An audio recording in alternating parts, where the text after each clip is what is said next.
Assalamualaikum warahmatullahi wabarakatuh. Pada awal penciptaan yang suci, ketika alam semesta masih dalam keheningan yang dalam, Tuhan menciptakan malaikat. Mereka adalah makhluk surgawi yang dianugerahi kebijaksanaan, kasih, dan perlindungan. Saat debu bintang pertama terbentuk, malaikat pun diciptakan dari cahaya ilahi. Malaikat adalah pembawa pesan suci, pelindung jiwa manusia, dan penjaga alam semesta. Mereka diciptakan untuk memenuhi tugas suci dan memancarkan kebaikan, membawa kabar gembira bagi mereka yang menjalani hidup dengan iman. Dalam setiap aksi malaikat, terpancar keindahan kasih yang abadi dan kebijaksanaan yang tak terbatas. Mereka hadir dalam berbagai bentuk dan wujud, membantu manusia dalam perjuangan dan memberikan cahaya dalam kegelapan. Pada awal penciptaan, sesungguhnya Allah Subhanahu wa Ta'ala telah menciptakan 4 malaikat yang mulia: malaikat Israfil alaihissalam, malaikat Mikail alaihissalam, malaikat Jibril alaihissalam, malaikat Israil alaihissalam. Dan Allah telah menyerahkan urusan para makhluk dan urusan mengatur alam semesta kepada malaikat tersebut. Malaikat Jibril ditugaskan untuk menyampaikan wahyu dan risalah. Malaikat Mikail ditugaskan untuk mengatur hujan dan rizki. Malaikat Israil ditugaskan untuk mencabut nyawa. Malaikat Israfil ditugaskan untuk menjaga sangkakala dan meniupnya pada hari kiamat. Ibnu Abbas radhiyallahu anhu berkata, malaikat Israfil alaihissalam memohon kepada Allah Subhanahu wa Ta'ala agar diberi kekuatan untuk menyangga langit yang 7. Lalu Allah memberikannya kekuatan, dan memohon diberi kekuatan untuk membawa bumi yang 7.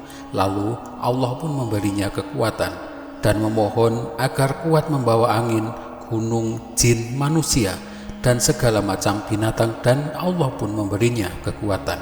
Mulai dari bawah telapak kaki malaikat Israfil hingga kepalanya dipenuhi dengan rambut, dan beberapa lisannya ditutupi dengan hijab. Setiap lisan membaca tasbih kepada Allah dengan 1000 macam bahasa.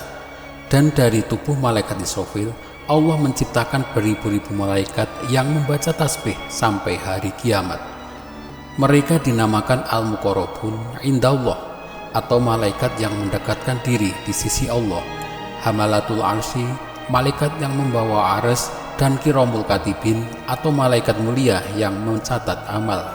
Mereka semua sama dan serupa dengan malaikat Israfil. Malaikat Israfil melihat neraka jahanam sehari semalam 3 kali sambil mengharap kepada Allah sampai lemas seperti tali gentiwo, sebab sangat keras tangisannya. Sehingga seandainya Allah membendung air mata Israfil, maka bumi akan banjir air mata Israfil sebagaimana banjir pada masa Nabi Nuh alaihissalam. Dan karena saking besarnya malaikat Israfil, seandainya semua air yang ada di lautan dan sungai ditumpahkan pada kepala malaikat Israfil, maka air tersebut tidak setetes pun akan jatuh ke bawah.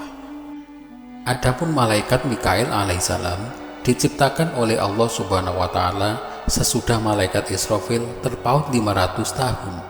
Dari kepala sampai ujung kaki malaikat Mikail dipenuhi rambut yang diciptakan dari za'faron, dan sayapnya diciptakan dari Jabal Jud berwarna hijau. Pada setiap rambut terdapat beribu-ribu wajah, dan pada setiap wajah terdapat beribu-ribu mata. Setiap ada kaum mukmin yang berbuat dosa, mata tersebut menangis karena merasa kasihan terhadap orang mukmin tersebut. Pada tiap wajah terdapat beribu-ribu mulut, dan pada tiap mulut terdapat beribu-ribu lisan yang berbicara dengan beribu-ribu macam bahasa. Dan setiap lisan memohon ampunan kepada Allah bagi orang mukmin dan orang-orang yang berbuat dosa, dan meneteslah dari setiap mata 70.000 tetesan. Maka Allah jadikan dari tiap tetesan 1 malaikat yang serupa dengan malaikat Mikail, dan mereka bertasbih kepada Allah Subhanahu wa Ta'ala sampai datangnya hari kiamat. Mereka dinamakan malaikat Karubiyun, yaitu pembantu malaikat Mikail yang diberi kewenangan atas hujan, tumbuh-tumbuhan, rizki, dan buah-buahan. Maka tidak akan ada lautan, buah dari pohon, dan tumbuh-tumbuhan di atas bumi kecuali bila malaikat Karubiyun menghendakinya. Adapun malaikat Jibril diciptakan oleh Allah Subhanahu wa Ta'ala setelah malaikat Mikail terpaut 500 tahun. Malaikat Jibril alaihissalam mempunyai 600 sayap, dari kepala sampai ujung kakinya dipenuhi rambut yang diciptakan dari Ya'faron. Matahari berada di antara kedua matanya dan rambutnya bagaikan bulan dan bintang. Setiap hari, malaikat Jibril masuk ke dalam samudera nur atau cahaya, dan ketika keluar jatuhlah dari tiap-tiap sayap beribu-ribu tetesan. Maka dari tiap-tiap tetesan Allah Subhanahu wa Ta'ala menciptakan satu malaikat yang serupa dengan malaikat Jibril dan bertasbih kepada Allah Subhanahu wa Ta'ala sampai hari kiamat, dan mereka dinamakan ruhaniyun. Adapun rupa malaikat maut atau malaikat Israel adalah seperti rupa malaikat Israfil dengan beberapa wajah, lidah, dan sayap yang sangat besar dan kuat, tak kurang dan tidak lebih. Adapun keterangan malaikat Israel atau malaikat maut akan kita jelaskan pada video selanjutnya. Wallahu a'lam bishawab.